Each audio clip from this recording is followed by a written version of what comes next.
Cedar Park, Texas Live. It's Timberwolf Night in America. This is the Vype Live Network, and tonight, more non-stop honking of the Cedar Park football horn.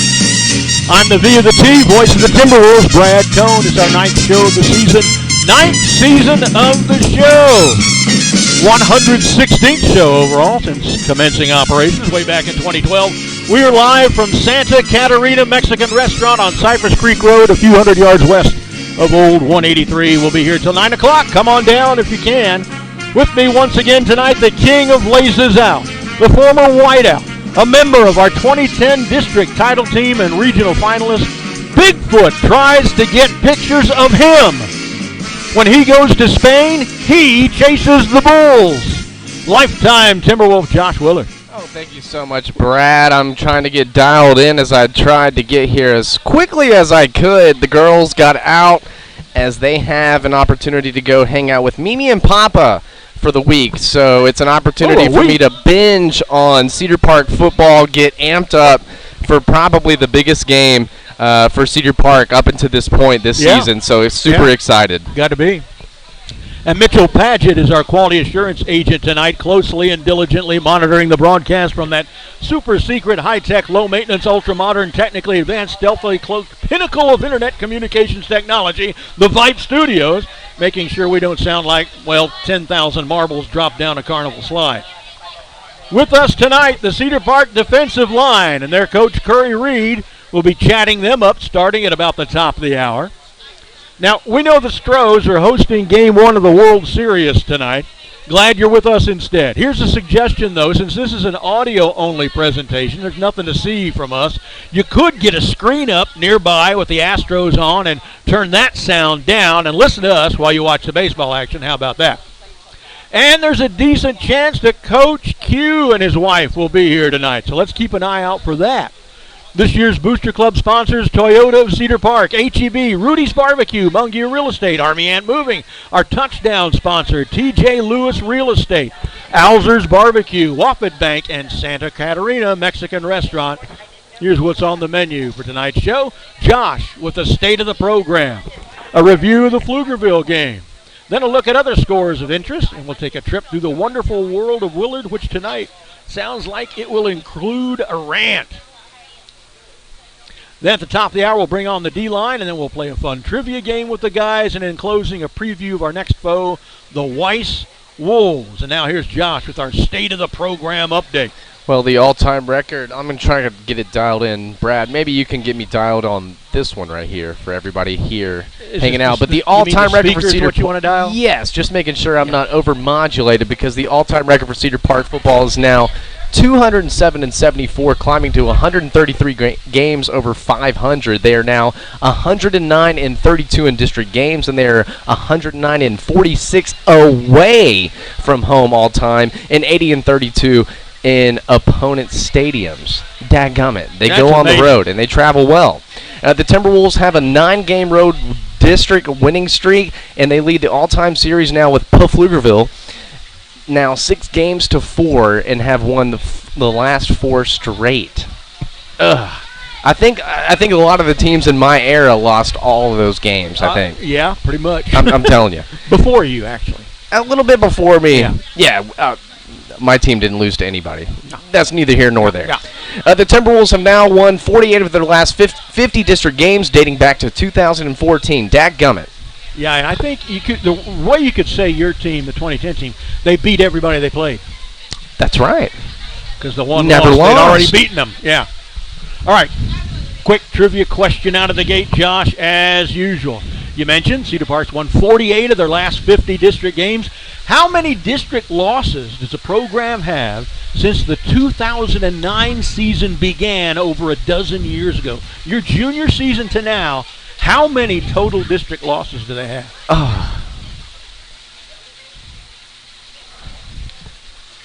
Okay.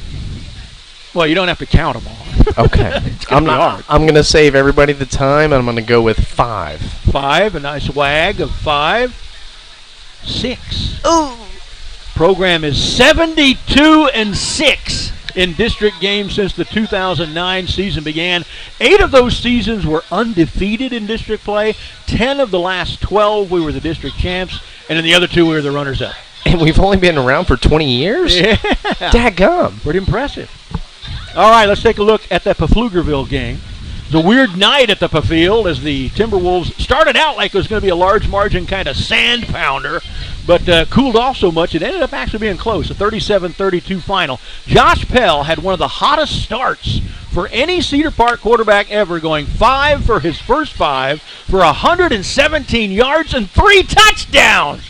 That's a 23.4 yards per attempt figure that just blows the mind. But then something happened. Pell would only complete 2 of his next 12 passes and miss on all of the remainder of his throws in the first half. He would go an hour and 20 minutes on the wall clock between completions. Still, an amazing 4 of his first 6 passes went for touchdowns. Ryder Hernandez never did that. The first came just 3 minutes into the game on Pell's first attempt of the game, a 51-yard pass and run to Houston Molinaro. The 2-point try failed. It was 6-0. But Pflugerville, who moved the ball extremely well all night, marched right back down to tie it on a 3-yard run by quarterback Jalon Reeves. Panthers tried for 2, but that was stuffed by this here D-line. It was 6-6 with 5:13 left in the first. Less than 2 minutes later, Pell hit Grant Nichols for a 41-yard scoring strike. Barr adding the point for a 13-6 lead with 3:32 left in the quarter. That was Pell's second throw of the game. At this point, he was 2 for 2 for 92 yards and 2 touchdowns. Salute. After a 3-and-out from the Panthers, the offense immediately struck again. Only a minute and a half later, Pell hitting Nick Gruyon from 7 yards out. Barr's kick made it 20-7 with 57 seconds left in the first quarter. Cedar Park looked like they were going to pull away, but that would be the last completion of the half. 4 minutes into the second quarter, Reeves would hit Christian Valdez for a 39-yard touchdown, and their kick made it 20-13. Cedar Park answered 3.5 minutes later with the possession advanced solely on the ground, and Tyree Nicholson ran it in from 10 yards out. Barr's kick made it 27-13 with 4:28 left, and that was where the score stood at halftime. Now, going into the game, it was noted that Pflugerville's running back tandem of Elijah Oakman and Jake Iloka already had a history of lighting up the Cedar Park defense, and that stopping these guys was the key to winning. And in that first half, they were indeed stopped. Oakman had 9 carries for only 32 yards. Iloka carried 5 times for 11 yards. Combined, they ran 14 times for only 43 yards, an average of just 3 yards per carry. Unfortunately, the second half would be vastly different. The two of them would combine to post a 7 yards per carry average in the second half that almost broke our backs. Panthers rushed for 208 yards in the second half, and this was the reason the score ended up so close. They did not throw well at all, going only 11 for 32 on the night with 3 picks. Unfortunately, several of those few completions went for big yardage, 124 yards on their 4 biggest completions alone. By game's end, the Panthers out-offensed us 490 yards to 408. It was only the second time since 2005 that Cedar Park won a football game in which the other team had more total offense.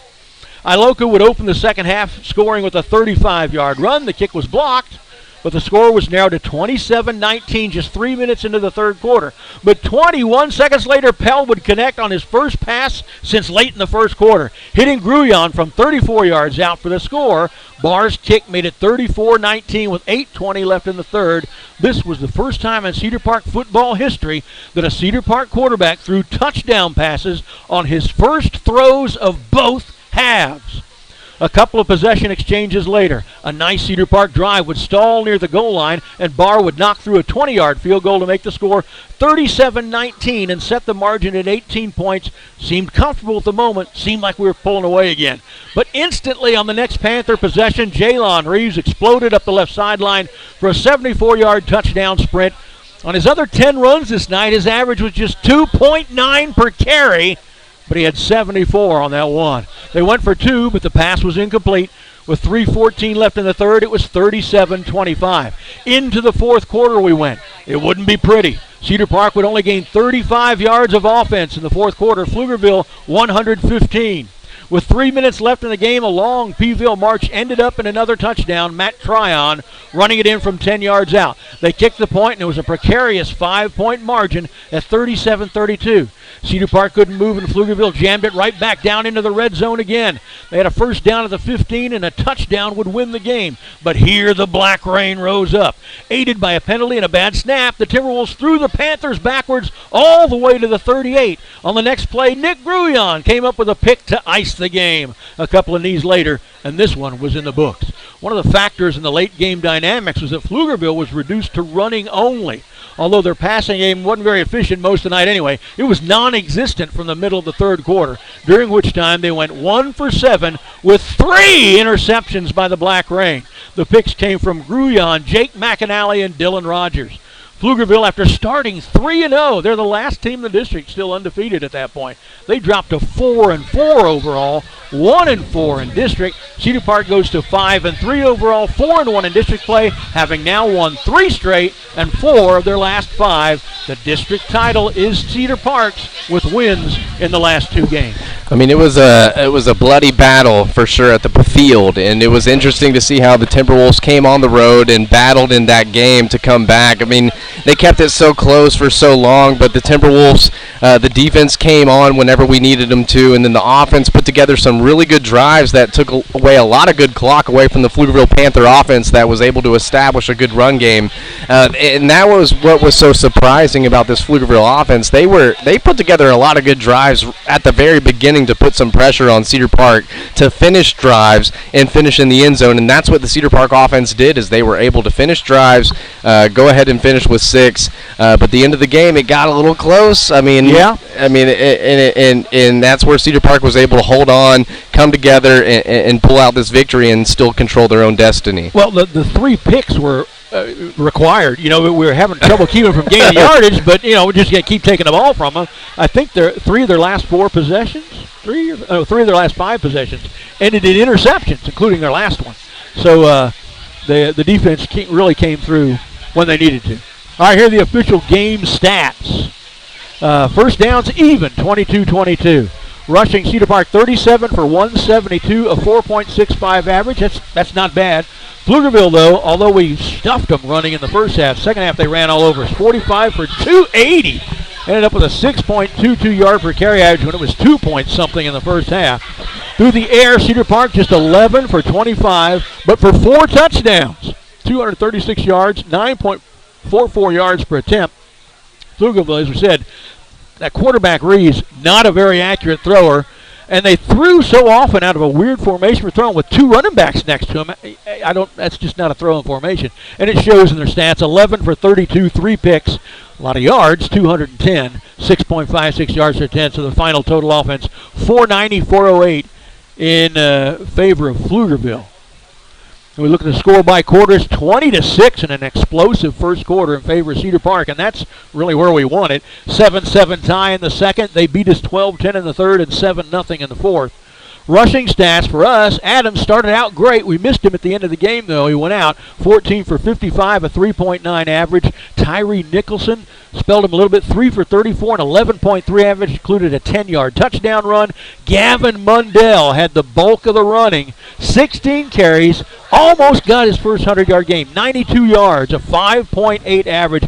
Boy, those were necessary yards by Mundell. Marshall a carry for 3 yards. Pell, again, all the passing yards, 11 for 25 for 236 and 4 touchdowns, 9.44 yards per attempt, but a low completion percentage, unusual for him, of 44%. 51, 41, 7, and 32-yard touchdowns for Josh. Nick Gruyon caught 5 passes for 61 yards, a 12.2 average. He caught 2 touchdowns, 7 and 32 yards. Houston Molinaro had a catch for 51 yards, and it was a touchdown. Kevin Adams, a catch for 13. Cody Marshall, just 1 catch for 14. Grant Nichols, 3 for 97, leading receiver yardage-wise. A 32.3 average for Nichols, and one of those was a 41-yard touchdown. I'm telling you, man, we need to give a shout-out to those Doughboys, paving the way to get 172 on the ground, 4.6 average per carry.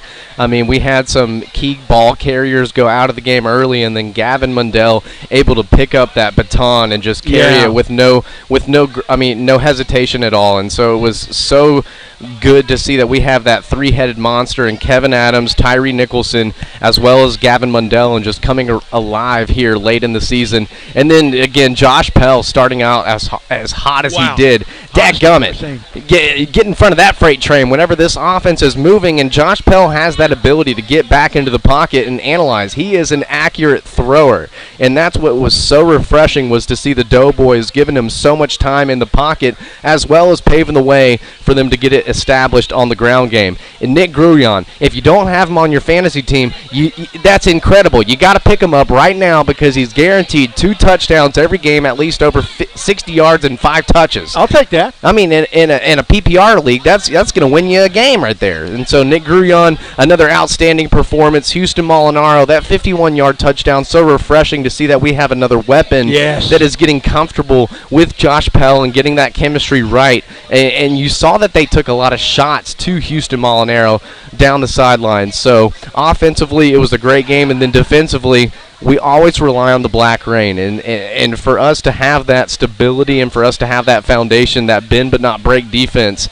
it's incredible to watch how the Black Rain operates, especially when the field gets short, and especially when their back's up against the wall. They just kind of have that passion that you're not going to get in against them, and so it was outstanding to watch how the Black Rain operated, especially as the game progressed. And, you know, people might have given up on the Cedar Park, and maybe, I mean, this was very Texas-esque with how this game was going. 3 in a row, 4 out of the last 5 now. I mean, but we were almost giving it away, and that's the problem, is when we've gotten out to this great lead, we've been behind the 8 ball most of the ball this season, and so when we got out to this lead, we can't get comfortable. Offensively, we need to keep attacking. We need to keep going that way, and then defensively, we need to keep bringing the pressure to them. We need to crowd that tackle box, especially on a Pflugerville offense that was trying to establish that run game. We stopped it in the first half. Second half, they were getting loose. I want you to look at something here, Josh. Look at the stats for rushing. What looks kind of unusual for Cedar Park in these rushing stats right here? You notice anything that sticks out? 1, 2, 3, 4, 5? No. 4 ball carriers? Josh Pell, first game this year, he had no carries. And I kind of like that. I don't really like him being exposed to 100% knee crackers and shoulder separators. Right. So that's good. We can run for a 4.6 average and almost 200 yards without Josh having any carries. I'm all for that. We need Pell. We do need him doing what he does. All right, some observations while updating the school record book. Josh Pell crossed the 2,000-yard total offense threshold for his career now at 2,003, moving him up from 10th in school history all the way to 6th. He passed Amir Alzer, Ryan Fiala, Corey Washington, and Michael Cochran in this game. Pell becomes only the 6th Cedar Park quarterback to throw for more than 2,000 career yards. The others, Brian Hogan, Steven Schaefer, Nate Grimm, Max Sexton, and Ryder Hernandez. Shout out Michael Cochran, just had his daughter. Now with 18 touchdown passes this year, Pell's 2021 performance climbs to 9th best in Cedar Park history. He is also at 7th in career touchdown passes, and 4 more would move him all the way up to 5th. Let's get those 4 in this next game. His 236 passing yards against the Panthers moved Pell from 11th to 8th on the list of most passing yards in a single season, passing Max Sexton's 2017 total, Michael Cochran in all of 2007, and Amir Alzer in 2014, a year we played 16 games to win the state championship game. We still got a lot of ball left. Yeah, we only play half that number of games now, and he's already passed him. Pell ties Hunter Dixon and Thomas Hutchings for career touchdowns of all types with 19. And I'm pretty sure Hunter Dixon and Thomas Hutchings were all rushing. Yeah. Well, Hutchings had an interception return, remember. Pell had one of the best starts of a game ever, going 5 for 5 for 117 yards and 3 scores, but he would never complete another pass in the first half. And after that 5 for 5 opening, he went 2 for his next 12 and 6 for 20 over the rest of the game, actually having his worst career night for passing efficiency, even with that terrific start. And that's pretty good when you can get a win on the road and throw 4 touchdown passes on your worst career passing efficiency night. Houston Molinaro's current 23.4 yards per catch figure is at this moment the highest in Cedar Park history for any receiver who has caught at least 5 career passes. He doesn't count that, dude. Only 1 for a touchdown. He needs more. He's going to get back worked into this offense. That's going to go down a little bit. Don't worry about that record. With it, but if you can keep it that high, I'm all for that too. Okay, definitely. With his 51-yard scoring strike from Pell, Molinaro becomes the 85th player to catch a touchdown pass in program history. The 490 yards of total offense allowed the Panthers is the 11th most in one game in program history. The 280 rushing yards allowed Peeville is the 16th most in program history. Only 5 times in Cedar Park's 281-game football history has the team picked off more passes than the 3 they took from Pflugerville. Wow. That's pretty impressive. I'm not going to lie. I think 2 out of those 5 are coming for my year. Nick Grouillon's 38-yard interception return late in the game was the 15th longest in Cedar Park history in 281 games. The 74-yard touchdown run by Pflugerville's Jaylon Reeves was the 10th longest run ever allowed by a Cedar Park defense. 4 of the 10 longest runs ever allowed through the years are by Pflugerville players. I mean, and that was a free shot on the quarterback. Come on. Take the right angle, man. This was only the 10th time in 43 games through Cedar Park history that we have won a game in which we've given up 30 points or more. Ooh. Cedar Park now 5-1 all time at the field. So here's a trivia question for you. Love it. 5-1. You know, those wins include at least one win over all of the Pflugerville ISD teams we've played. We've not played Weiss yet, but we've beaten Pflugerville don't there. even. We've beaten Conley there. We've beaten Hendrickson there, some of them more than once. Who was the loss to? Those. Okay. I can't say profanity because shout out to Vype and the platform they give us, but it was those people from Manor. Freaking Manor. From Manor. And that was the greatest fog game of all time. Game, yeah. Like, I mean, talking about all-weather games, that was the most fog you've ever seen in your entire life. Yeah. Gah! All right, here's a look at District 11-5 AD1 scores from last week. See, of course, Cedar Park 37, Pflugerville 32. Hendrickson 28, Anderson 21. Anderson led 21-14 at halftime and never scored again. Georgetown 51, Leander 14. Georgetown had 28 second quarter points. That's how they won that game. Weiss 44, Manor 19. Weiss had 20 points in the third, or that's a 24-19 game. Oh, it's making for a great game this Friday. I think so too. That makes the current 11-5A standings look like this. Weiss is 5-0, 7-1 overall. Manor and Cedar Park in second at 4-1. Manor 6-2. We are 5-3. Georgetown in fourth at 3-2. They're 4-4 overall. And if they stopped everything today, those are the 4 teams that make the playoffs: Weiss, Manor, Cedar Park, Georgetown. Currently out of the playoff money, but still mathematically in the race. Hendrickson at 2-3 and 3-5 overall. Out of the playoff money: Anderson, Pflugerville, and Leander. Anderson and Peeville are 1-4. Leander's 0-5. Now, we have not yet secured a playoff spot. We usually do about the 8th game or so. There are 5 teams still in the race for the 4 slots: Cedar Park, Georgetown, Manor, Weiss, and Hendrickson. Anderson, Pflugerville, and Leander out. At 4-1, we still could finish 4-3. And if Hendrickson, in that case, wins both of their final games, they would get the 4th playoff slot and not us. So who are their last 2 games? Hold your breath. Leander and Pflugerville. 2 very winnable games for the Hawks. Cedar Park would make the playoffs even with 2 losses in our final 2 games as long as Hendrickson loses at least one of those. Of course, win either of these next 2 games and the Timberwolves are in. Win both and they're the district champs. All right, let's take a look at some other scores of interest from last week. Another note, the 3 6A teams we played in non-district are now 21-3, and we're one of the 3, and the other 2 were inflicted by one of those teams against each other. Vandy beat Cedar Ridge beat Round Rock. So that is a terrific non-district schedule, getting us prepped by lifting big weights. 6A scores around here: Westlake 55, Aikens 6, Lake Travis 52, Bowie 21, Hayes 52, Austin High 3, Vandy 70, Westwood 3. That's disrespectful. That's disrespectful. Hutto 31, Vista Ridge 7, Round Rock 49, Stony Point 7, Cedar Ridge 26, McNeil nothing. 5A scores: the Drips 52, San Antonio Harlandale 14, San Antonio Veterans. Here's a battle of teams we played in the first and third rounds of the playoffs last year. San Antonio Veterans Memorial 62, New Braunfels Canyon 46. It's a basketball score. 108 points. I'm glad that New Braunfels Canyon got it stuck to, because that was the coldest, windiest game that the broadcast team has gone through. Yeah, yeah. Travis 44, Crockett nothing. The Battle of South Austin. McCallum 42, Reagan nothing. Marble Falls 76, Lanier nothing. Bastrop 17, Connolly 15, Glenn 54, Cedar Creek 14. 4A scores. LBJ 88, Lampasas 42, and a flag football game there too. Burnett 35, Taylor 21. And former coaches and players scores. Tyler Legacy 42, North Mesquite 20. That's Joe Willis. They're now 6-3 and 4-1.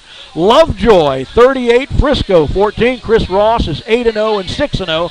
Prosper 38, Braswell 17. That's Brandon Schmidt, former O-line coach.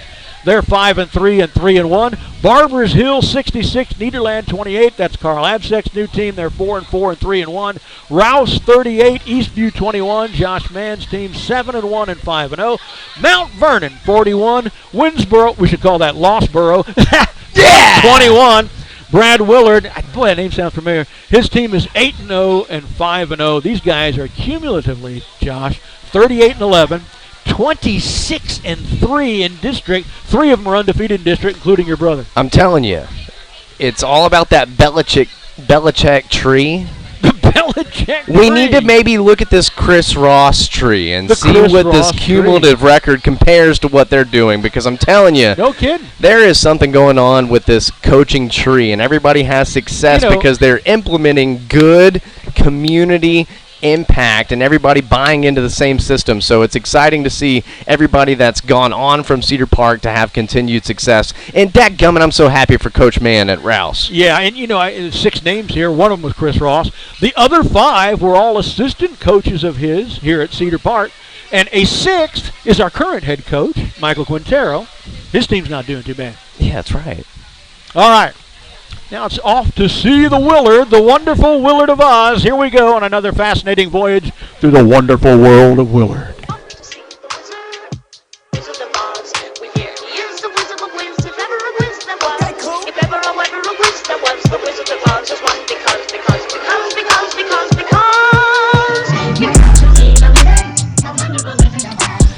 Well, it was another great weekend of football, and thank you so much, Steve Groves, for getting in the house tonight. We got him checking in over here, another avid TNIA guest, but it was a great weekend of football and exciting to see that the Horns didn't have an opportunity to screw the pooch. Oh, let's go ahead and get you tuned in. Yeah, Texas didn't blow the fourth quarter this week. Yeah, that's right. Everybody was able to stay excited because the Horns didn't lose the home game, and so that was all good and well. But it was my 1-year anniversary, actually. Oh, congratulations. Yeah, so my wife, my daughter, and I, we rented this retro boat out on Lake Austin. Oh, what is that? Like a clipper ship or what? Oh, I have to show you the picture, but It was in the movie, in the James Bond movie, Live or Let Die. Oh, the old the orange glass Yes. Yeah. Yes, and so we were able to take that around Lake Austin. It was a grand time.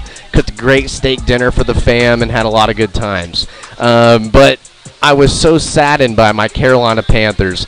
And if Sam Darnold could go back and freeze time at 3-0, when the Panthers were 3-0, if Sam Darnold could freeze time, I mean, he would be perfect. There would be no problems. It would be all the Jets' fault.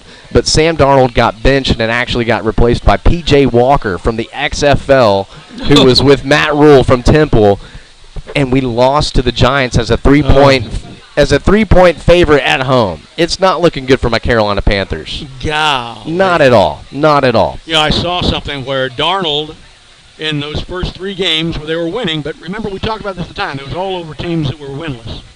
And his QB rating, NFL rating was something like, and I'll have this wrong, but it's something like this, good enough to make the point, 132.9, just amazing, second highest in the league or something. Since then, his QB rating is like 39.6, worst in the league by far. Yeah.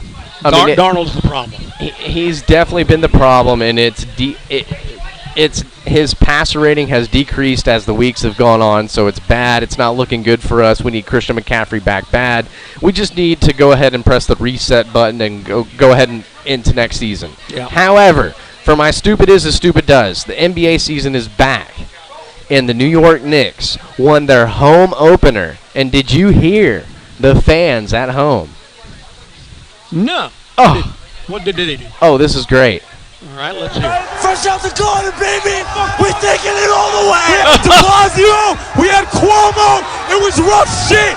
But we have the Knicks. That's New York. Knicks run New York City. Bing bong. Tell me a little something, KD. Don't you regret not coming to the Knicks? Don't you regret not coming to the Knicks? Let's go Knicks. Let's go Knicks. Let's go Knicks. Let's go Knicks. Real talk. I'm from New York. And that's the best part about the New York Knicks. They win their that confirms that they sell alcohol at Madison Square Garden. Well, they win their home opener against the Boston Celtics, and they're going ahead and celebrating like they're back. And I'm sorry, if you're going to do that, you're going to get featured. They could still go 1-81. Stupid or something.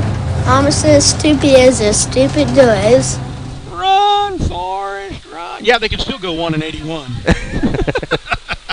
Now, I think you told me you might have a little something special to talk about. I got a rant. Go ahead. We're going to go ahead and go with it now? Go ahead and go. If you're ready. If not, we can move it to later. Oh, I can go ahead and get that ready because it was pretty interesting because ESPN came out with an interesting article today about transgender athletes. And, again, before I go ahead and do this rant, first and foremost, before I start, I want to acknowledge and respect every single human being on this planet. Well, thank you. I got that out of the way, right, Brad? Yeah, I feel respected.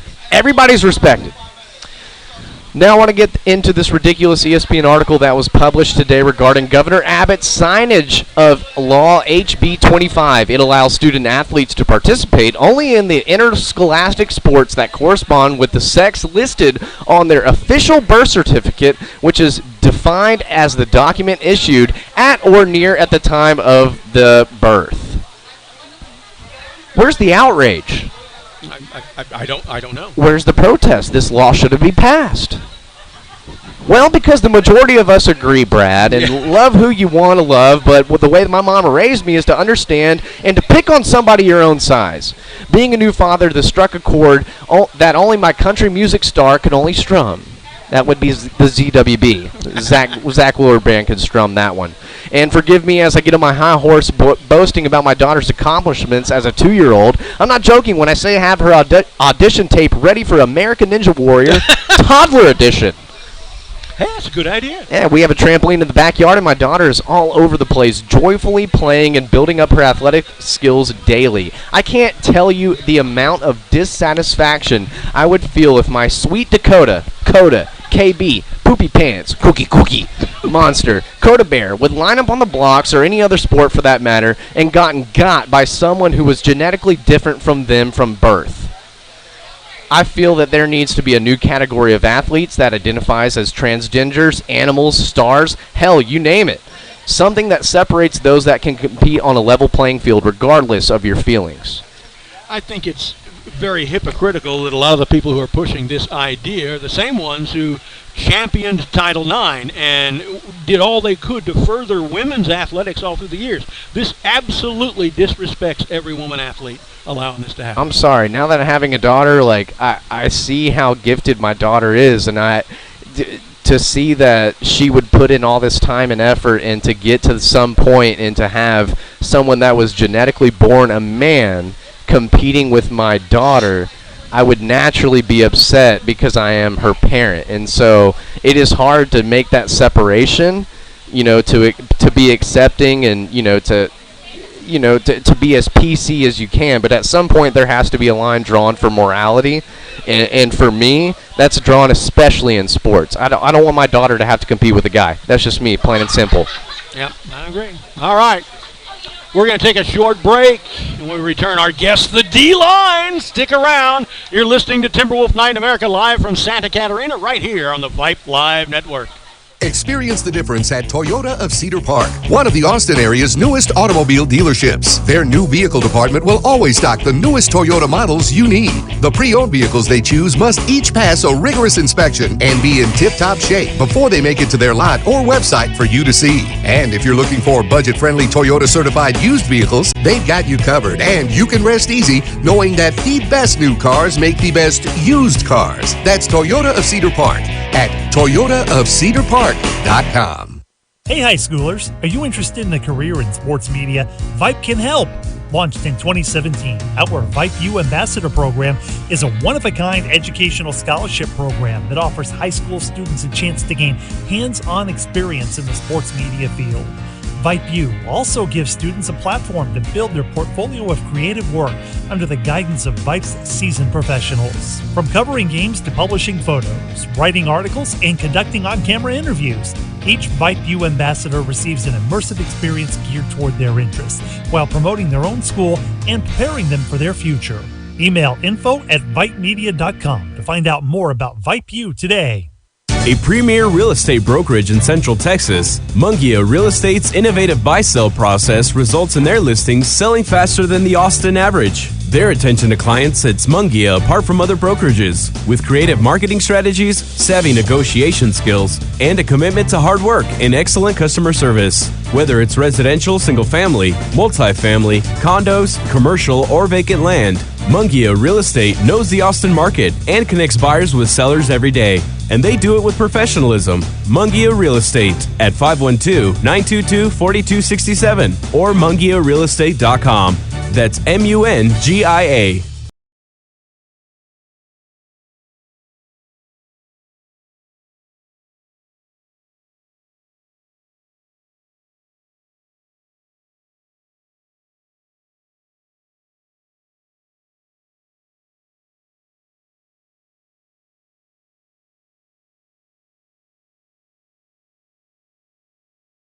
Before we get going with the guys here, we've mentioned tonight that the Pflugerville game was only the second time in 16 years that Cedar Park has won a game in which the opponent had more total offense.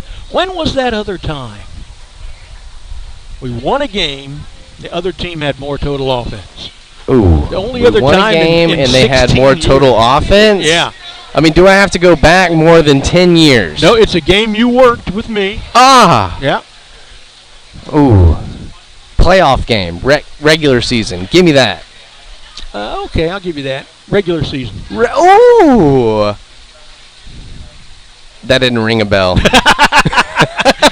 Sure squeezed out an ooh. I know. I mean, that makes it more raunchy for me, but I'm going to go ahead and say that happened around in 2014. Happened since then. Here it is. Okay, just go ahead and give it to me. Closing out the 2019 regular season, we beat Manor 49-24. A rather convincing 25-point margin, but the Mustangs actually outgained us that night, 328-314. Was that there? Yeah, it was there. A night terrible of press box. Many They did not Manor do that turnovers. We had a lot of short field touchdown drives. 4 of them 36 yards or less. 6 touchdown drives 50 yards or less. So we just didn't get a lot of yards. Manor, to have your own field at your high school, you just botched it. You absolutely botched it with the way the press box is orientated. I mean, other than that, tiny visitor side, we couldn't even fit all our fans in I'm there. pretty sure that Cedar Park can say it's our house. I mean, We're if gonna be we've going won there again more next than week. they have, Yeah, we're gonna be going there next week. I can't wait. Can't wait. All right, before we get going with the guys, a short programming announcement. We will do this show every week. There is a football game, plus the Tuesday following our final game, whenever that may be. So at this point, 8 games into the season, counting tonight, we have at least 3 more shows, and at most 9 more if we make it all the way to the state championship game. Not wanting to be any sort of distraction to the team, we stop inviting players and coaches on as guests once the playoffs start. We'll feature other guests. Our first such non-football guest will be the defending state champion women's basketball team, not next week, but the week after. And if the team keeps winning, we'll have the cheer captains on after that. And if the volleyball team season ends before the football team's does, we'll have some volleyballers on too. And, of course, if we keep winning football games. All right, now our special guest tonight, the defensive line and their coach, Curry Reed. We got 6 of them here tonight. I think we were talking before with Coach Reed that's everybody, right? 6 of them, all of them are here. Coach, go ahead, since you're a new coach on the staff and a lot of our longtime fans don't know you, tell everybody your hometown, where you went to high school, what position you played, where you went to college, where you coached before you got to Cedar Park, and how you got to Cedar Park. So it's great to be here. My hometown is Amarillo, Texas. I went to Amarillo Palador High School, and actually that's where I first met Coach Quintero. He was a coach on staff as I was there, and my dad's a coach as well. I actually graduated from Dalhart High School in Dalhart, Texas. My dad got a coaching job, and I got to go with him. From there, I went and played defensive line for Southwestern Oklahoma State University. I played 3 years for the Bulldogs. It was a lot of fun. after I graduated, I really wasn't quite sure what I was going to do. And my dad, being a coach, he told me, he said, he goes, we have a D-line spot open. I think you'd do good at it. Come give it a shot and let's see what happens. 10 years down the road, that's where I am now. And you've done D-line that whole time, at whatever stop you were at? Yes, D-line the entire time. I started at Dalhart, and I was there for 2 years. And then I got an opportunity to go down to Jacksonville and coach at in the Tomato Bowl for for Chris Tabor. Then my dad was fortunate enough to get the head football job at Dalhart High School, and he asked me to come back and help him get that place going again. So I went back gave my dad 3 years, and then Coach Quintero he called me, and that's when he went over to Red Oak with Chris Ross. And I got to go over there for 2 years with Coach Ross and 1 year with Coach Quintero, and I was fortunate enough for him to ask me to come over here to Cedar Park. Well, so you're now part of the Coach Ross coaching tree we were just talking about too, right? Yes, sir. Wow. So D-line the entire time. So what reason does that strike your fancy that you want to do D-line? I played it, and I was a pretty successful high school player while playing out. Was not very good in college, and I just had the itch to get back to because I wasn't able to play anymore. So I had to find a way to get that thrill of being there, and I'm fortunate enough to have my dad, talk me into it and got me into coaching, and I haven't looked back since. And it's just been a tremendous opportunity, and it's been great for me and my family. So what a great way to learn from your dad and from Chris Ross. Well, I was going to say, so take us through on game day. Are you on the field or are you up in the box? I'm down on the field. Oh, my gosh. So what, goes through your mentality on trying to get these guys going for battling in the trenches? Is there key phrases? Is there something that you kind of channel on particular game days, or is it change week to week? Most of the time, it's I ask them, I'm like, you still good? You need a sub? Tap it out. I told them, I said, hey, quit tapping your helmet. If you get tired, tap your belly, because people won't know what that means. Yeah. So every once in a while, if they look like they're hungry, it's because they may need a breather, a swig of water, their helmet comes off or something. Oh boy, it's a tiring position too. You get physically worn out doing that. Right. Playing it and coaching it, you're maxing out every single play if you think of the weight room, because you're physically moving somebody while trying to find the football, read your key, and then And speak to that too, particularly with this defense, because it is not a traditional if I think 30 years ago, I still think 1970. I'm not thinking 1990 when I was born around that time. So I'm telling you, I still think traditional 4-3 defense, where if you can get home with 4 guys, then you're going to win. But this Cedar Park defense, you can get home with 3. Right. Yeah, and it starts up front. Coach Britton, our defensive coordinator, says every week, if the D-line plays good, we're going to win this week. So I think that's been our motivation going through this season. And when opposing teams get down to the goal line, that's when we really we get down and dirty and we get penetration through the offensive line, and we just really don't allow anything up the middle. Violence. Right, violence. Violence. We've had the D-lines on in the past, and we tell them to describe themselves. I think everybody remembers this. Violence. One word is violence. We use that on the broadcast all the time. Love it. About the D-line. And you're right, the goal line, there have been a lot in the last couple of games. There's been about 4 or 5 stops inside the red zone. Right, yeah. Opposing teams have gotten down, I think, even to the 1 yard line, had 2 or 3 downs at it. And, we Coach Britton called a great defense, great plays. Our kids executed, and we were able to get those stops, and that was huge for us. I only had daughters, 3 of them, and so when I coached girls fast pitch softball and girls soccer. And the soccer team, we won state 1 year. So I'm in on the personal fulfillment factor you get as a coach from trying to teach young guys something and seeing them get it. That moment when, the light went on and they got it. Describe that. I'm sure that's something you've run across many times. One of our defensive linemen, his name's Brendan Payne, and we call. Can't wait to get him on. What's that? Got a lot of questions for Payne. Bring him Payne. Is that what it is? We actually call some of the D-line drills we do the Payne drill, because Payne has improved tremendously throughout this season, and we do specific drills just for Payne. And every once in a while I call him Can't Get Right, but he's finally starting to get it right, and he's helping lead on that defensive line. We've been calling his name a lot in games. We really have. All right, Coach, let's have you step aside. Thanks, Coach Curry Reed, for starting it off for us, and we're going to move into position. The first guy, who's that going to be? Big Murray. Murray. Oh, I hate to interrupt. He just had a great plate of beef. I mean, you told me to say Big Mur, and I don't know any other way to say but Big Mur. Big Mur. You can bring your favorites with you if you want to. We'll make the questions long enough where you can get a bite in. All right, Murray, how many years have you been on the varsity now? 3 years. 3 years. Does it seem like it? No, seems like it was yesterday. I just joined. I'm going to hit that in a minute, talking about that very thing after the second break. So, and you've been on the D-line the whole time. Yes, sir. Actually, so in middle school I played O-line and linebacker. Yeah. And then I came up freshman year, I was playing linebacker, and Coach Battles was like, you can either be a backup linebacker or you can come play nose guard for us. And I was like, did Coach Battles tell you that? Mm-hmm. Oh, my gosh. Yeah. Have you ever run the ball? Run the ball? Yeah. Freshman year, I had one play. It was a trick play. It was a pass, and I got a lateral, and I almost scored, but I didn't. Yeah, then the reason I ask is a lot of our really good defensive linemen and some linebackers through the years have once in a while got moved over in certain formations on offense and get a 4th and 1 from the goal line kind of carry and bullet in for a touchdown. I was just wondering if maybe you were up for that sort of thing. Yeah, I mean, I wanted to, but there was never a time I could.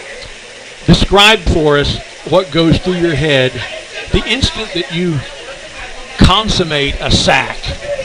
Oh, it's just I want to go celebrate with my teammates, We just got covered sacks and pressure picks. It's a lot of fun playing with everyone. And so coming off of last year's state championship run, knowing all the experience and the longevity of that season, how have you carried that into this season and kind of gotten your team to kind of get around that idea that, hey, we've been up and down this entire season, but if we get hot at the right time, we can make a good push? I think about this one motto I heard from one of the college camps I went to. Nobody cares, work harder. Oh. Yeah. Gives me goosebumps. Oh, that should be a T-shirt somewhere. That's a good one. Yes. We have kind of a tradition around here in our program that, here we are 8 games in, we call that halfway through the season.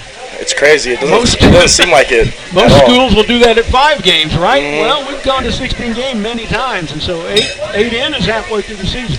Oh, yeah. It's a long haul playing that many games, but yes. I'm sure you're ready for it again if it happens. I am, yes. And so if you're watching a game, say on Saturday, on Sunday, are you watching the trenches or do you watch the ball? I got to know that from a lineman perspective. From my college or? No, I mean any game. If you're watching a game on TV, I'm watching both.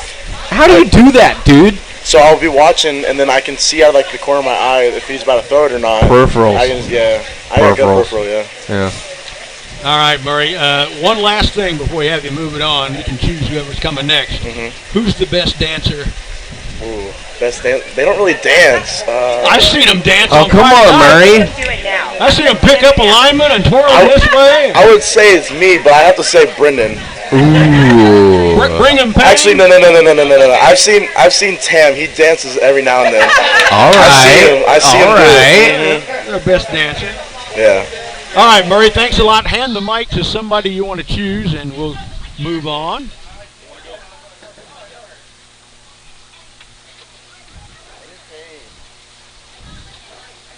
Okay, tell everybody your name and your number so everybody knows who they're there. Brendan Payne, number 44. Brigham Payne, 44. Have you always played defensive line? No, this is actually the first year I played defensive line. What? Yeah, I was a quarterback in middle school, outside linebacker freshman year, and then a middle linebacker. Are you righty or lefty? Righty. Okay, just making sure.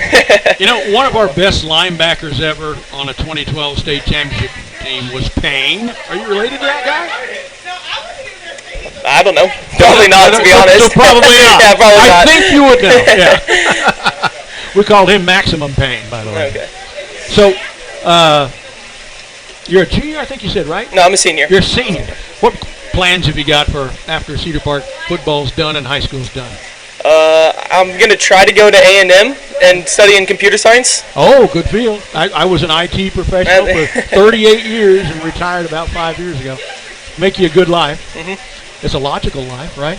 Do what? It's a logical life. Yeah, it is. You work indoors in air conditioning, sitting down. and it's a profession that'll never go away. Yeah, never go away. My dad is a CSI major from NC State in the 80s. Yeah. Punch card days. There you go. I was a major from UT, class of '83 in the '80s. We started with punch cards. All right, Brandon, what's your favorite thing to do as a Cedar Park D linesman?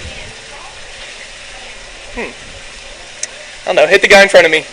Thank you. It is so refreshing to have people that just like contact back on Timberwolf Night in America. But honestly, I think the best work that Cedar Park gets is in practice. We have some of the best inter-squad, practice. Who is the offensive lineman when you get paired up in one-on-ones? You know you got. It's okay to say it. Okay. What was the question again? Yeah, we don't want to do that with our opponents, but our other guys. But our guys, I mean, I'm telling you, I can say I got a laundry list of guys I got in one-on-ones back in my day as a receiver. He didn't mind telling them. And there were some DBs that had my number too. There you go. Yeah. So who's someone? I'd say Oh. it's a hard one, but I'd go with Barksdale. Sorry, Bark. Just because I want to talk some smack for Barksdale. What's the other side of that? Who's got you? Jackson Harvey all the time. He gives me the works. Bro, I hate tall people. I mean, being short, I hate tall people. What's your best play so far you've made in the game? What's the one that you remember the most? You'll tell your kids about. It's probably the second to last play of the Pflugerville game. I got the sack. Oh, yeah, it was a big one. I talked about that a moment ago, yeah. Oh, yeah, great. All right, Brandon, thanks a lot. Maybe heading for A&M, maybe heading for a CS career. Brandon, you can pick whoever goes next, and we'll slide them into the hot seat. Talk to Murray, talk to Brandon. Now, go ahead and get comfortable there and identify yourself, your name and your number so everybody knows who they're hearing. Okay, my name is Trey Parker, and I'm number 92. Number 92. Trey, what class are you? I am a senior. Senior? Yep. Is this your first year on varsity? Yes, it is, actually. Then I saw you play several times for JV. I usually go to the JV games on Thursday night or whatever and just kind of walk around the sideline. Hopefully I didn't get in your way anytime. Right. What is it you like most about being a linebacker for Cedar Park? I love linebacker. I mean, a defensive lineman. I love the physicality in it. I love the violence. For the violence of it. I love messing the guy up in front of me. I just love it. And I mean, looking at your shirt right now, I see the New Orleans Saints. I am a diehard Carolina Panthers fan, so it's initially there's a wall right here. But who inspires you to play that defensive line position? Is there a professional athlete that you've looked up to? Is there someone that you've kind of tried to make your game like? I love J.J. Watt, man. Like I've seen him play all the way up. It's just awesome. Like the way he just moves and he's fluent and it's awesome.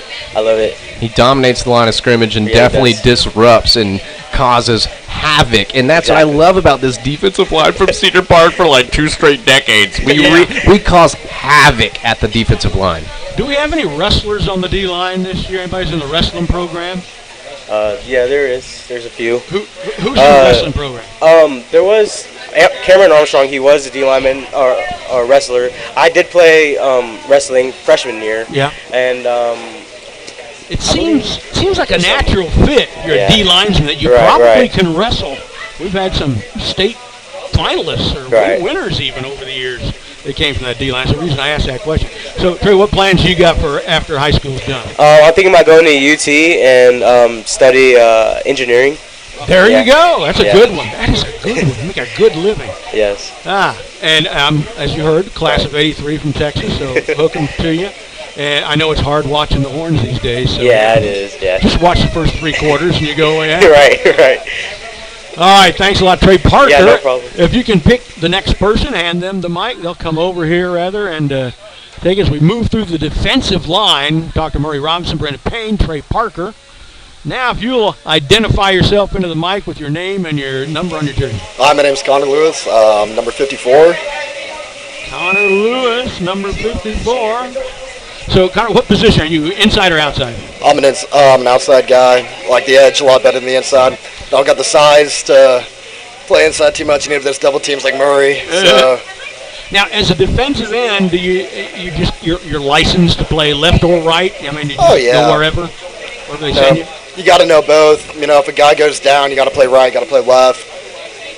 It's just like the other side, right hand instead of left hand instead of right hand. It's not too much of a difference. Do you do one better than the other? Does it matter if you're right-handed on the right side or left-handed on the left side? Well, I like being more of a right end because that means you get the blind side rush. Ooh, yeah. And so the quarterback doesn't see it coming, isn't able to bubble as easily. And so I like right side a lot more. I think you get better pressure, affect the game a lot bit more. Connor, are you junior, senior? What are you? Yeah, I'm a senior. I haven't played the last 2 seasons because I tore both of my ACLs. But oh, my gosh. Man. One each year? You're a soldier. Yeah. Oh, man, that's a rip. You're a walking legend. Thank you. So, Connor, what plans have you got for post-high school? Trying to go to A&M, study urban design and architecture. Ooh. The guys, when we ask this question, we got some guys in some interesting fields of study that they want to do. Yeah. Urban design and architecture. I got sales on lock. Don't even try to do sales, dude. I got that. All right. Connor, but seriously, real quick, Connor, I love the morning practices that Cedar Park implemented because of my senior class, because it was too hot. That's stupid to practice in the afternoon. Who's the last one ready to go in the mornings? Brennan Payne. Oh, boy, that was quick. That was no hesitation. Who's the goody two-shoes? Who's out there first? Murray. Murray's always out there waiting for us. He's the captain, bro. All right, he doesn't. Brendan Murray and I, we're all short snappers. So we get out there 15 minutes early to practice. Okay, so I'm the king of laces out. Screw Cole Kruger. I'm the best one ever at holding field goals and extra points. No lie. I told Coach Ross, I didn't do it, but I said, Coach, if we get up 50, I'm doing a fire call. And I never did it, though. I got too scared. You try to do that to Coach Ross. You don't want to run 10 miles Saturday morning. Yeah. Murray, I wonder if he's the first one out. He is. That's what they said. No, he said, I wonder if he's the first one out of baseball, too. No, not baseball, though? Dude, don't do that to him. Come on. Baseball's looking like they got a good team this year. That's going to be a lot of fun. I'm looking forward to broadcasting baseball. Brendan plays baseball for us. Murray plays baseball for us, too. Thanks, Connor Lewis, for joining us here. And the next D-linesman, come forward and identify yourself into the mic and tell everybody your name and number as we move on here. All right, Cameron Armstrong, 95. In the mic. Yeah. Cameron Armstrong, 95. Cameron Armstrong, 95. Cameron, you junior, senior, sophomore, freshman, whatever? Senior. Senior? Yes, sir. Are you an innie or an outie? Oh, he's an outie. Innie. You're an innie? Oh. Yes. So you get to study the tools in use by this man right here. Oh. How much is he a factor in you learning the trade? Oh. No, I learned a lot from all the starters. Not just him, but like Fergie and Brendan Payne. I learned a lot from them. And so how do you come into a game when you're called in to check someone out and sometimes you get called in on crucial downs like third down. How do you come in with a fresh mindset, fresh legs, ready to go? Usually I come in with energy. I'm not really that nervous. I just come in and because we've called your name a lot, and I've definitely called your name as the play-by-play at home, and you've come in and brought a lot of energy and life into this defensive line. Whenever they get a little bit slower, they've gone a few plays into the possession. So the life that you bring from that, I swear that I've only called you from the outie. Are you playing D-tackle or more D-end? Yeah, I'm outie. Okay, because I'm telling you, the way that you push containment and you get upfield and you push hard, it forces the pocket either to collapse or that running back to come back into the teeth of the defense. You really do provide a great effort. So do you remember the best hit you ever laid on somebody? Does that have to be this year? Anytime. Oh. Okay, because it was on JV. I was going to say, it could be 8th grade. I don't know. Field, and it was just a hard hit with the running back. I love it. I don't really have any detail on it, but I was a defensive player, too. I was a safety, and I lived to hit running backs hard. That's why I played football. That's the thing I'll remember about football. Not winning, not losing, not tough fight. It's KOing somebody. Are you from the Cedar Park area originally? Into the mic. No, I'm from Louisiana. Whoa! That's okay. Got here as fast as you could. Yeah. You got some Cajun in you. I do. Lafayette. I grew up in Carencro, but I once saw one of those lighted, programmable traffic signs just coming across the border from Louisiana into Texas on I-10 that said, slow down, you're already in Texas. Yep. You made it. All right, thanks. Cameron Armstrong. I think we got at least one more, right? Oh, the man of the hour. Get Tammy up here. Tammy. Bye. It's Dylan Tam. Nobody calls you Tammy, right? Nobody calls you Tammy, do they? No, I was just having fun. Everyone calls me Tam. Just this guy. Yeah, that was just for fun. So, Dylan, have you always been a D linesman? What? You always been a D linesman, or you? No, like in sophomore year, I played both sides, but like truly in myself, I really want to play D line. I want to get those sacks. I like the balance of being D line. Yeah. You know, offensive line, you got to, especially in our bunch, backing up a lot. Somebody's trying to run over, and you're just trying to keep from being run over. I'd rather be aggressive. Rather be the guy running over someone, right? Yeah, that's right. And so violence. Where did that, like, passion for football, where did that initially start for you in your life? I think I have to hand it to, like, so in middle school, I had a coach named Coach Stringer. He was a big influence. Like, at first, like, 6th grade, I didn't want to play football, but, like, he kept telling me, like, man, you should, like, really play football, like, at the speed, and, like, I was not that strong, but, like, you know, later in the years, I got really strong. They can fix that, yeah. Yeah. Chill, dude. But, yeah, like, that coach inspired me so much to play football, like, and here I am, and that's why I'm here. I mean, and that's incredible, too, because early on in the season, you came in and had a crucial stop in that Cedar Ridge game that helped secure that victory. And so what was it like being at home at Gupton, making big plays, and looking out to that home crowd? Thrilling. Like, I just see everyone, like, chanting and, like, screaming, including the student section. I got to give it to the student section. But, yeah, it was, like... They're pretty vocal. It was, like... What do I describe? Like, you're the man of the world. Like, that's great. That's great. It's a great feeling out there. And you're only a junior. Only a junior. So a little while to make decisions about later, but have you been thinking about what you'll do when all this is done? Have you been thinking about what you'll do when all this is done after your senior year? Hopefully graduate this school and heading to a UT to study biochemistry. Biochemistry, another good one. Whoa. Amazing. Is it something you kind of find yourself involved in somehow now, either in school or as a hobby or anything? Especially my teacher, Mr. Sherry. He made me love chemistry so much. Oh, that's great. That's awesome. That is great. And I know, I don't want to embarrass you. I hope this doesn't embarrass you. But Dylan's mom's here, Kathy Tamman. She is what we call a bigwig in the Booster Club. Yeah. I work with her all the time. She is a getter-doner of thingser. Hand your mic to your mom for a second. I want to give her a chance to say hi to folks. And Kathy, no doubt you're proud of Dylan and the way he's playing, and you're going to have another year to watch him. That's going to be great. Yes, I'm very excited. I love watching him play. I love the team, and I'm excited every time I go to the game. All right. Well, we're looking forward to having your services, too, in the club for another year. Absolutely. I'll be here. Pass that back to Dylan. Dylan, you got any shout-outs you want to give to anybody before we move on? Everyone that belongs to the Cedar Park brand, like, thank you for supporting us in the football game.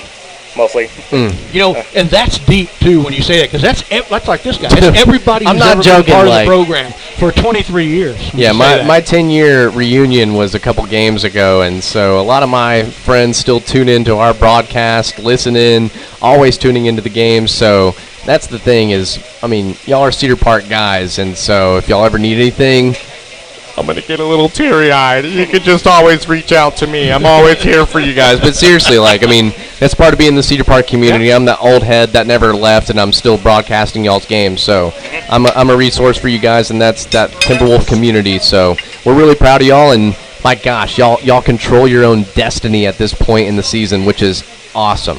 All right, it's Dylan Tam, Cameron Armstrong, Connor Lewis, Trey Parker, Brendan Van Murray, and Coach Curry Reed as well. We're going to take another short break. And when we return, more nonstop honking in the Cedar Park football horn right here from Santa Catarina on Timberwolf Night in America. This is the Vype Live Network. You know the Alzer family. They've been involved in Cedar Park sports for years, just as Alzer's Barbecue has been involved in Cedar Park cuisine for years. It's one-of-a-kind, authentic Texas barbecue. Brisket, turkey, chicken, lamb, terrific sides and sauces. It's sheer succulence. That's Alzer's Barbecue, next to the Shell Station on 1431, just east of Lakeline. Open Friday through Sunday, every weekend. Told you it was a short break.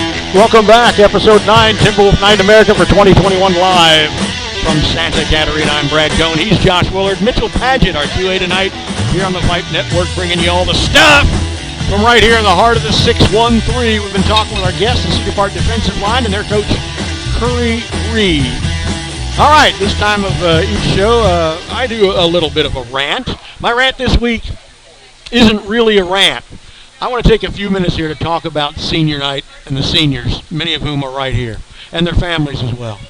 Friday night at the GUP, in a pregame ceremony, we will honor our senior football players and those from other organizations, but specifically the football players as they defend their home field in the colors of the hometown team for what may be the final time in their lives. It could be. It's their last regular scheduled game. Could get a playoff game there, but it could be the final time in their lives. It happened fast. It came up on us from nowhere. It seems like just 3 weeks ago, you were filling out the form to sign them up for youth football over at CPYFA. Somewhere there are 300 pictures of them in those cheap little uniforms, bouncing around the rutted meadow in those gigantic-looking helmets, those tiny arms sticking seemingly out of the ear holes. The young bucks knowing little about real football besides the need to run into the other guy and knock him down. You could still convince him after a 24-0 loss that he'd actually won. He met a lot of good people trundling him around from game to game, at practice, at the pizza parties. Many of them are sitting right here with you in the stands, winding through these same thoughts and memories. And just 2 weeks ago, the deal got a little bit bigger. Middle school football. Now there were real crowds cheering for him, bands playing for him, pep rallies, girls calling him their hero. Kind of weird, but invigorating at the same time. Coaches who pushed them a little harder. Bigger opponents, harder hits, bigger games, real offenses running real plays. You read about how if you were involved in scholastic football, Texas just happened to be the place to be. Then, seemingly about a week ago, he made the jump to high school. It seemed like a small university. You went to your first Timberwolf game. Now this was the big time. They wrote about this team in all the papers. Heck, there's the camera crew from KVUE. Isn't that the Texas offensive line coach headed to the press box to watch? The games were broadcast live worldwide over the internet. Some of them were even on television. The band was amazing. Look at the size of that stadium and those crowds, the color, the pageantry, the explosion of noise and music on the touchdown runs, the size and speed of those players and coaches these kids would die for. A few days ago came his first game on the varsity. All the road trips, the playoff games, the energizing wins, the heart-wrenching losses, the late nights at Pluckers and Whataburger, the banquets, the pep rallies, the cookouts, the photo shoots, the parties, the district championships and long playoff runs, and all the wonderful relationships forged that he and you will keep for the rest of your days. All this seems to have whisked by in a matter of hours. Racing forward to this point, his last night in front of the hometown crowd, playing his heart out, sweating and bleeding for his teammates and coaches, all of whose souls now share entwined experiences like troops who've gone into battle together and returned as greater men. Most of these seniors have grown up alongside each other, learned to ride bikes together, swam together, camped out and hunted and fished together, played online games against each other, spent the night, TP'd houses, stayed up late, the whole 9 youthful yards. For the vast majority of them, playing for the Cedar Park Timberwolves will be the last time in their lives to experience significant big-time football in front of thousands of fans under the Friday night lights with the glare of the media upon them and with Aunt Joan in Oregon watching live. But even for those few who get to continue the football voyage, it'll never again be a game played alongside their childhood friends. For their peeps in the student body and their hometown fans, and the joy of a win will never again mean quite the same things. This is not the last night of their Cedar Park football careers, but it is the last time we take a moment and formally contemplate those careers en masse while the campaign is still underway. Soon, this dream season will boil down to a series of do-or-die one-night stands, perhaps leading to one of the biggest moments of their lives. Sooner than we hope, though, this enthralling ride will end. As the years fade, memories of this incredible time will provide them a heading. a star to steer by over the course of their lives. The tools they've forged within themselves may drive them on to even bigger and brighter things on and off the field in the many challenges that lie ahead. But in the evening of their memories, in those quiet seconds before sleep, often their thoughts will drift back through the years to these times, to this team, to the teammates and coaches who have meant so much to them. Parents, in these demanding times, there are often more important things than high school football justifiably taking the lead in your daily considerations.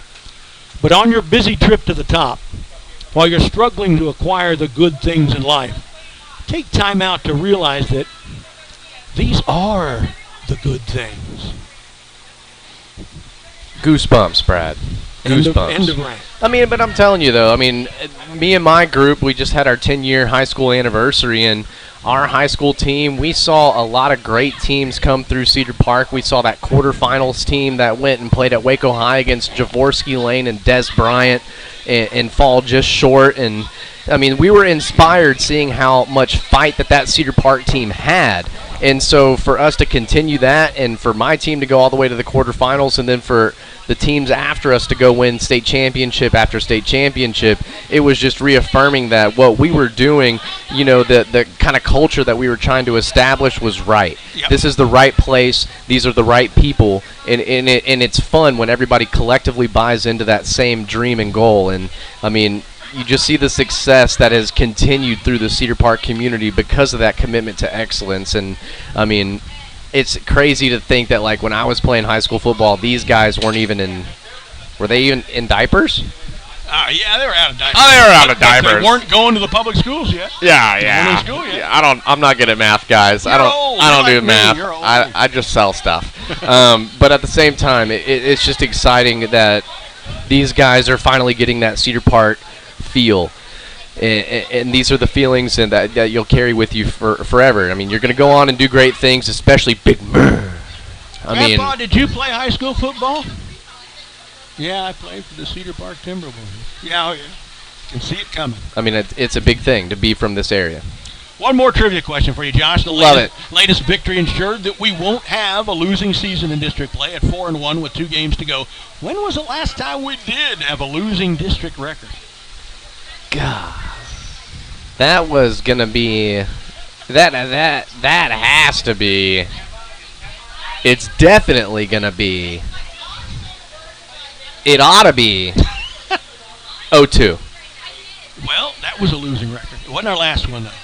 2007. That's my brother's senior year. That's even better. Yeah, you should remember that. That year we finished 3-4 in district, 6-4 overall. Weirdly enough, it was one of the best starts ever to that time. We opened with wins over Harker Heights 34-0, Hayes 35-7, Killeen 36-7, a combined score of 107-14. We were ranked 15th in Texas going into week 4 when Georgetown logged one of their only celebrated like they won the Super Bowl. Yeah, I know. Celebrated like they. That was the last problem. That was the last time they beat us. Then we pummeled McNeil 45-25, Stony Point 49-14. We went to 5-1, climbed back into the poll at number 13, but somehow we bumbled through the last 4 games, losing 3 of them. 2 of those to teams with 3-7 records. That was the last season we missed the playoffs. Also, weirdly, we only punted 15 times the entire season, and we missed the playoffs with a losing district record. I'm telling you, it just gives me more peace of mind knowing that was my oldest brother's senior year. Suck it. You were never better than my senior year. That's what happens, dude. Sibling rivalries, I love it. Yeah. All right, we're going to play a game now. It's called Geog Party. We're divided up into 2 teams. Pick 3 of you and 3 of you. And let's just do this. Yeah, you 3 on one team, you 3 on the other. Let's see. Who wants to be the captain over here? Payne, I'll assign you. Payne, this is Team Payne. This is Team Robinson. All right. This is called Team Murray. Geog Party, which is Jeopardy about geography. All right. Yeah, names of towns in the South and specifically in Texas can be fascinating, and especially when you put the local high school's team name after them, like the Schulenburg Shorthorns or the Dumas Ding Dong Daddies. Now, there are some weird town names in other states. There's Hell, Michigan, Slap Out, Alabama, Joe, Montana, Lizard Lick, North Carolina. Toad Suck, Arkansas. Buck Snort, Tennessee, to which I've actually been. There's Chicken, Alaska. Peculiar, Minnesota. Embarrass, Minnesota. Monkey's Eyebrow, Kentucky. And Idiotville, Oregon, which I think is actually Portland. Now, here in Texas, we've got town names for just about every occasion. You need to be cheered up? There's Happy, Pep, Smiley, Paradise, Rainbow, Sweet Home, Loving, Comfort, Jolly, Friendship, Harmony, Blessing. You love the sun? There's Sun City, Sunrise, Sunset, Sundown, Sunray, Sunnyside. You want something to eat? There's bacon, noodle, oatmeal, turkey, trout, catfish, Sugarland, salty rice, and you can wash it all down with Sweetwater, Texas. You need some socks? There's Argyle, Texas. Why travel to other states? Texas has all of these. Atlanta, Detroit, Denver City, Klondike, Nevada, Memphis, Miami, Boston, Santa Fe, Reno, Pittsburgh, Little New York, Chicago, San Diego, and Los Angeles, Texas. If you feel like traveling outside the country, don't bother buying a plane ticket. We have Athens, China, Egypt, Ireland, Turkey, India, Babylon, Tokyo, Sweden, Scotland, Cuba, Italy, London, New London, Paris, and Moscow. No need to travel to Washington, D.C. to see it. We have White House, Texas, hometown of Patrick Mahomes. We even have a city named after our planet, Earth, Texas. And a few cities named after our state, Texas City and Lone Star. For the kids, there's Kermit, Elmo, Nemo, Tarzan, Winnie, and Sylvester. Are you exhausted? There's Energy, Texas. Are you cold? Blanket, Texas. Are you hot? Winters, Texas. You like to read about history? Santa Ana, Goliad, Alamo, Gun Barrel City. You need office supplies? There's Staples, Texas.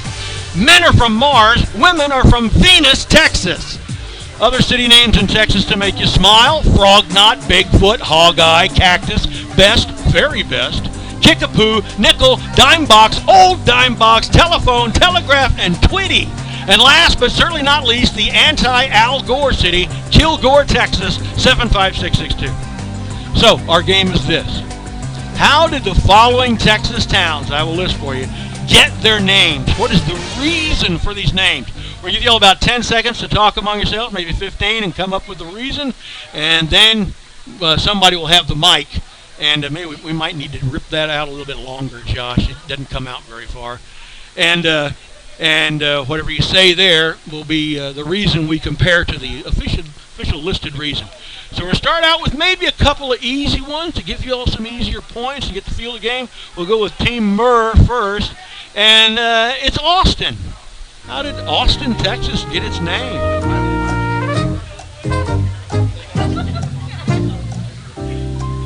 We should have had Kathy be a team captain. Oh, wait, hold it. Turn it up. All right, there you go. Was it named after Stephen F. Austin? Stephen F. Austin it is.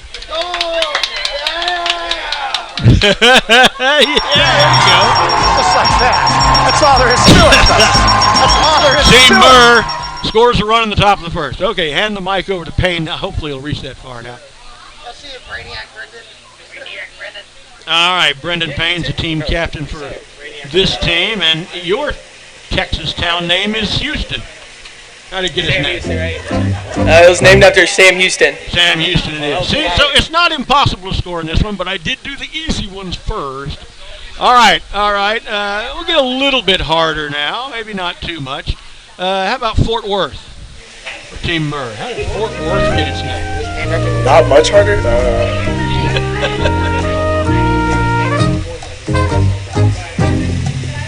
Say it. What do you got? Was it named after the fort that was built there? Yes, it was. Extra point if you can tell me who the fort was named after. Fort Worth was named after who? An extra point if you get that one. No idea? Who was it named after? Yeah. Mr. Worth. Yeah, Mr. Worth. Not close enough. Lieutenant Benjamin Worth. He was in the Army, yeah. But they lead 2-1, go to the bottom of the second. All right, Team Payne, El Paso. How did it get its name? Taco shells. Taco shells, they El Paso. If you know Spanish, think about what that name means in Spanish. It's my only hint. 5 seconds. Bro, they all do it. Let's see, they're all. No looking it up on the phone. The West. The West? No, it means literally the pass. And the official full name of the town, we always say El Paso. But really, like on their letterhead, it's El Paso del Norte, or the Pass of the North. That's for the pass that's carved through the Franklin Mountains in this location by the Rio Grande River. I've never got that. It's north from Mexico, so they call it the Pass of the North. All right, next one for Team Murr. It leads 2-1. Amarillo. I bet your coach knows that one. He may have whispered it to you. Coaches can help. That's okay. Just can't look anything up on a phone. Any help you get from the outside? Amarillo. What is it? He said the Yellow City. Yeah, we'll give you that. Literally, Amarillo means yellow in Spanish, named for the yellowish tint of the swaths of prairie grass. Just like that. That's all there is to it. That's all there is to Team it. Murr has scored in every at-bat. See, he's a baseball player. All right, next up, Katy, over near Houston. Texas? Katy, Texas. How did they get their name? This is Katie. It's getting a little harder with this one. Yeah, we're getting the hard ones. You got anything? No, he said. A female named Katie. That's a good one. No, that's not it, though. A railroad passed through here, still does, as a matter of fact, same one. The Kansas-Texas line, which was nicknamed the KT. Katy, that was the name of the town. All right, here we go, one for Team Murr, fourth at-bat, Corpus Christi. How did Corpus Christi get its name? Corpus Christi, Texas, down there on the coast. We have never played a football game in Corpus Christi, but we played a couple of teams from the area. Cal Allen and... Yeah. What do you got? Murray's going to pull a wag. Named after something to do with the Navy. Good try. No, literally it's Spanish for the body of Christ. Word. Catholics named it. Yep. No points for Murray on that one. I got to be honest. I got to do it. I got to do it for both sides. That was what we call a pooyah. A pooyah. A pooyah. P-O-O-O-Y-A. Pull one out of your ass. Hey! A pooyah. Okay, let's see if we can get a pooyah out of Team Payne. Here's theirs. Round Rock. Oh, don't get this one. Oh, my God. Okay. Is it literally because it's a Round Rock and Round Rock? Yes, that is. It can't be Round Rock. There's a big round rock in Round Rock. Yeah, in the middle of the creek there. It was a trail marker for where the Chisholm Trail crossed. Yeah. Man, I tell you what, that round rock is something beautiful. I'll tell you what. Ding, ding, ding. 3-2 now. Team Murr leading Team Payne through 4 innings. Go to the 5th inning. And here we go. Midland. How did Midland get its name? It's in the middle.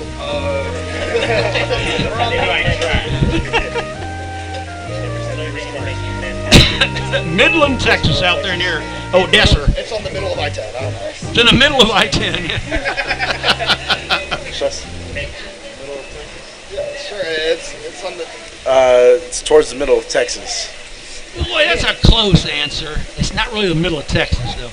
It was named that because it was midway, almost exactly, on this stagecoach route between major outposts in Fort Worth and Fort Bliss in El Paso. I was just paraphrasing what you just said. Yeah. That was a pretty good booyah, but still a booyah. All right, still 3-2, bottom of the 5th. Come on, guys. Here we go, Johnson City. How about Johnson City, Texas? Okay. There's got to be some guy named Johnson. That's not appropriate. Be careful with that one. That mic is live. It's named after Lyndon B. Johnson. You know, I'm going to give you that. It's named after his family. Yes. Named after the family of Lyndon Johnson. They settled there in So that ties the game at 3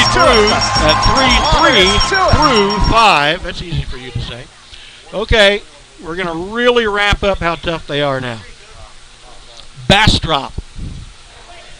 How did Bastrop get its name?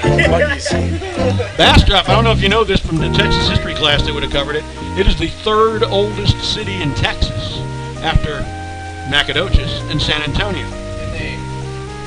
Sorry, my mic wasn't on, and they stink at football. And they stink at football. All right, Bastrop, how'd they get their name?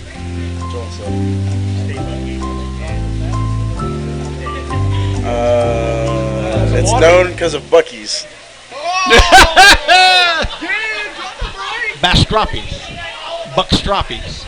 Nah, that was a Puya, all right, and didn't smell very good. The namesake is Philippe Enrique Neri de Baron de Bastrop, a Frenchman, actually a commoner. His real name was not even close to that. He was wanted for embezzlement in his native country of the Netherlands, land grants administrator for Stephen F. Austin in the Republic of Texas, the Baron de Bastrop. All right. Oh, this one's even harder than that one. Trying to break the tie. Okay, here we go with Team Payne. Balmorhea. Balmorhea, you know where that is? It is not a stomach issue. It is a little town out on I-10 west of Fort Stockton before Fan. It is not another name for a bowel movement. There's a famous spring out there that is wonderful to swim in. Cool waters, tropical fish, it's gigantic. Balmorhea Springs. Johnny. Does it count? Johnny, he's from Balmorhea. I thought he was from Kerrville. No, not that Johnny. Johnny, I can't think of his last name. If it's not Johnny Football, I don't know. Johnny Baeza.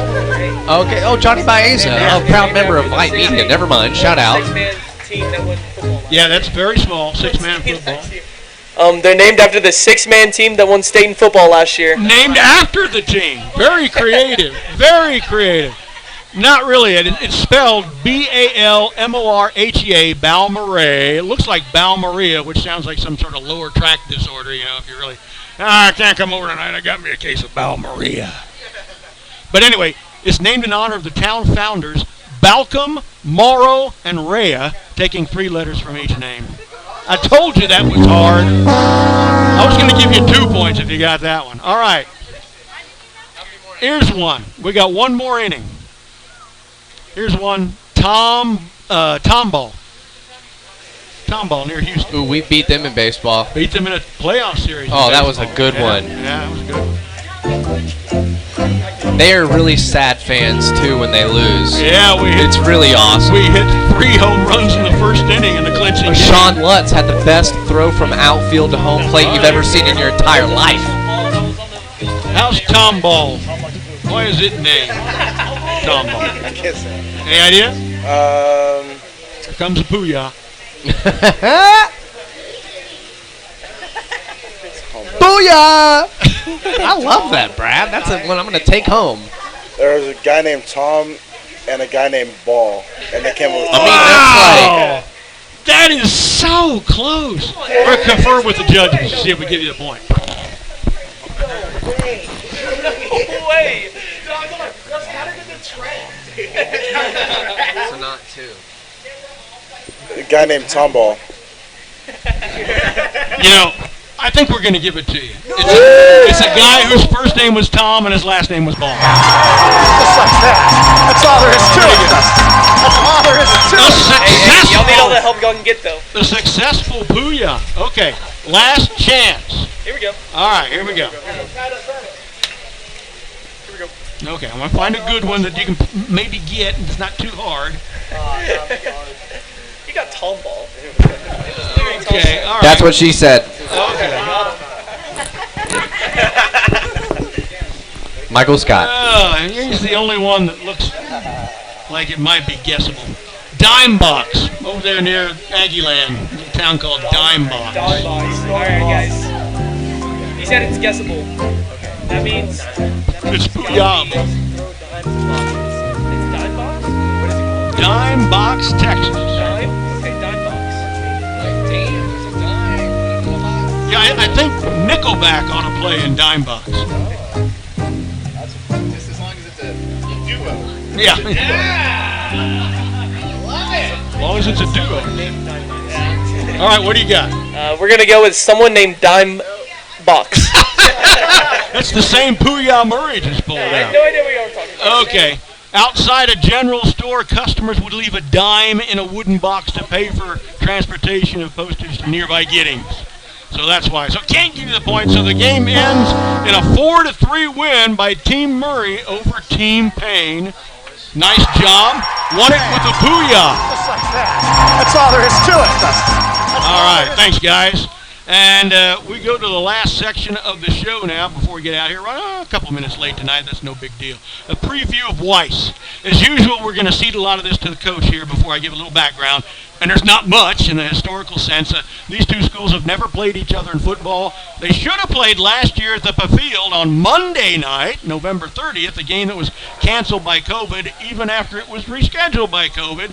Robbed us of a win in the books. We would have been 14-1 and not 13-1 last year. Weiss was not going to win that game. This year is a different matter. The Wolves are loaded.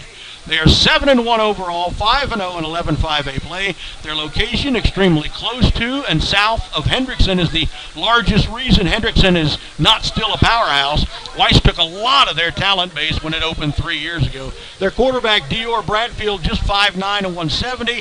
Hopefully he's going to be underneath a lot of these guys several times Friday night, but he is extremely talented. Mobile in the pocket. He can tuck it and run if he has to. He completes 70% of his passes for 251 yards per game. He's thrown for 25 touchdowns and only 3 interceptions. Bryce Morgan leads Wolf receivers with 801 yards on 52 catches with 8 touchdowns. Junior Micah Gifford has 33 for 662 and 11 scores. 4 other receivers have registered over 100 yards on the season. Their prime running threat is junior number 8, Dalen Alexander, with 910 rushing yards and a 7.1 average with 11 touchdowns. Hopefully, his runs will go in these guys' arms to die a few times, too. Weiss started out with a loss to Harker Heights, who's now a 7-1 team, 43-35, then 7 straight wins going into this week. 49-21 over Glenn, 54-20 over a 7-1 Rouse team, 38-21 over Hendrickson, 56-40 over Anderson, 70-24 over Leander, 28-19 over Peeville, 44-19 over Maynard. Good news in those scores is that we beat several of those teams by more than they did, and we should have beaten Pflugerville by more than they did, too. The bad news is that they beat Hendrickson by about the same margin that we should have against the Hawks. Weiss's offense is top-notch and well-balanced, but their defense can give up some yards and points. This may well be another high-scoring shootout. Coach, what are the keys going to be from a D-line perspective to win Friday night? As for the D-line, we've got to be able to control the line of scrimmage and contain the quarterback, not let him outside the pocket. And when they do run the ball, we've got to be able to rally the football and be great tacklers. Sounds like a plan. Josh, any final comments before we go? I mean, this is shaping up to be the game for the senior class. I mean, the culmination of all these battles that they've had, goal line stands early on in the non-district schedule, and, I mean, just the culmination to be able to still control your own destiny, even in with that ugly, horrible loss to Hendrickson. And how bad is that looking now, even as that season has progressed? But I'm telling you, if we're still able to have that loss on our record, we can learn from it. We've had these great battles. I think we have this D-line, yeah. I wore a special jersey tonight. I don't know if you've ever seen the baseball movie called Hardball. You need to do it for G-Baby, all right? Like G-Baby. You need to find that passion. You need to find that will for this game, because this is an opportunity to control your own destiny and get that number 1 seed for the playoffs.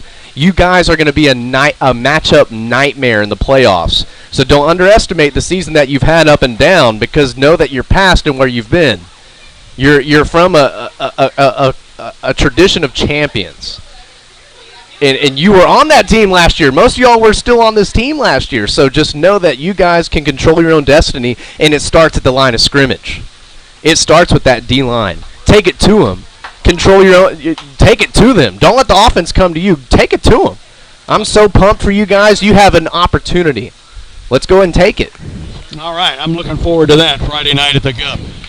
Again, the Booster Club sponsors this year Toyota of Cedar Park, H-E-B, Rudy's Barbecue, Mungia Real Estate, Army Ant Moving, our touchdown sponsor, TJ Lewis Real Estate, Alzer's Barbecue, Waffet Bank, and this here, Santa Catarina Mexican Restaurant. That's it for our 9th episode of Timberwolf Night in America for the 2021 season. T-Wolves face Weiss at the Gup Friday night, 7 o'clock. Winner is in the driver's seat for the district crown. Our pregame show, 6:45. Josh will have play-by-play. Cecil with technical production and commentary. I'll be on the stadium mic, and it is senior night. Thanks to our guest tonight, the D-line, and their coach, Curry Reed. Next week, we'll have the special teams. Week after that, we'll have David Bowman and the trainers. Sounds like a band. For our QA, Mitchell Padgett. For my own personal Chris Collinsworth, Josh Willard, is Brad Cohn signing off. You've been listening to Timberwolf Night in America on the Vype.